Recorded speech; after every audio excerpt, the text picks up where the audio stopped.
কলম্বোর পাকিস্তানের বিপক্ষে ম্যাচ সহজ হবে না বলে সতর্ক করেছেন ভারতের সহকারী কোচ রায়ান টেন্ডুলকার। টি-20 বিশ্বকাপে ভারত পাকিস্তান ম্যাচ নিয়ে যে অনিশ্চয়তা তৈরি হয়েছিল সেটার অবসান হওয়ার স্বস্তিতে ভারত শিবির। তবে কলম্বোতে পাকিস্তানের বিপক্ষে খেলতে নামাটা সহজ হবে না বলেই মনে করছেন ভারতের সহকারী এই কোচ রায়ান টেন্ডুলকার। মঙ্গলবার দিল্লিতে সংবাদ সম্মেলনে কথা বললেন তিনি। ঠিক তার একদিন আগেই পাকিস্তান সরকার অর্থাৎ 15 ফেব্রুয়ারি ম্যাচ বয়কটের সিদ্ধান্ত তুলে নেয়। এই ম্যাচটি হবে কলম্বোর প্রেমাদাসা স্টেডিয়ামে। টেন্ডুলকারের মতে অনিশ্চয়তা থাকলেও ভারতের প্রস্তুতিতে তেমন কোনো প্রভাব পড়েনি। তিনি বললেন, সবার আগে ভালো লাগছে যে ম্যাচটা আবার হচ্ছে। আমরা কখনোই ভাবিনি ম্যাচটা হবে না। আমাদের প্রস্তুতি সেভাবেই ছিল। আমরা ধরেই নিয়েছিলাম শেষ পর্যন্ত কিছু একটা সমাধান হবে এবং আমরা সবাই এই ম্যাচটা খেলতে পারবো। তাই প্রস্তুতির দিক থেকে কিছুই বদলায়নি। ভারতের এই সহকারী কোচ আরো বলেন, খবরটা একটু দেরিতে নিশ্চিত হয়েছে। তিনি বলেন, গতকাল রাত আর আজ সকালে নিশ্চিত খবরটা আসে। আমরা খুব খুশি যে টুর্নামেন্টের এই প্রথম ধাপেই পাকিস্তানের মতো শক্তিশালী দলের বিপক্ষে খেলার আরেকটা সুযোগ পাচ্ছি আমরা। কলম্বো ভেন্যু নিয়ে আলাদা করে বললেন টেন্ডুলকার। পাকিস্তান দল প্রায় 2 সপ্তাহ ধরে সেখানে অবস্থান করছে।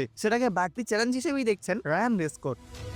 তার ভাষায়, আমরা রাজনীতি বা দুই দেশের সম্পর্কের বিষয়গুলো থেকে দূরে থাকতে চাই। আমাদের কাজ শুধু ক্রিকেটে ফোকাস করা। কলম্বোতে গিয়ে খেলাটা হবে চ্যালেঞ্জিং, কারণ পাকিস্তান সেখানে অনেকদিন ধরেই অবস্থান করছে। তবে আমরা পুরো মনোযোগ দিচ্ছি যেন সেরা ক্রিকেটটাই আমরা খেলতে পারি। গ্রুপ পর্বে পাকিস্তান তাদের প্রথম 2 ম্যাচে খেলছে সিংলেজ স্পোর্টস ক্লাবে। 2টি ম্যাচেই জয় পেয়েছে পাকিস্তান। ভারতের বিপক্ষে ম্যাচটি হবে কলম্বোর প্রেমাদাসা স্টেডিয়ামে। এর আগে পাকিস্তান পেয়েছে 4 দিনের বিরতি। 10 ফেব্রুয়ারি তাদের দ্বিতীয় ম্যাচের পর সরাসরি 15 ফেব্রুয়ারি ভারতের বিপক্ষে মাঠে নামবে পাকিস্তান। ভারতের সময়টা তুলনামূলক অনেক কঠিন। 13 ফেব্রুয়ারি তারা দিল্লি থেকে কলম্বো যাবে। তার আগে বৃহস্পতিবার দিল্লিতেই নামিবিয়ার বিপক্ষে ম্যাচ খেলতে হবে সূর্যকুমার যাদবের দলের। তবে পরিসংখ্যান ভারতের পক্ষেই কথা বলছে। সাম্প্রতিক পাঁচ দেখায় 2022 সালের অক্টোবর থেকে প্রতিটি ম্যাচই পাকিস্তানকে হারিয়েছে ভারত। তবু টি-20 বিশ্বকাপে ভারত পাকিস্তান ম্যাচ মানেই আলাদা চাপ, আলাদা উত্তেজনা। সেই বাস্তবতা ভালো করেই জানেন টেন্ডুলকার। তাই কলম্বোর চ্যালেঞ্জ মাথায় রেখেই প্রস্তুত ভারতের টিম ম্যানেজমেন্ট।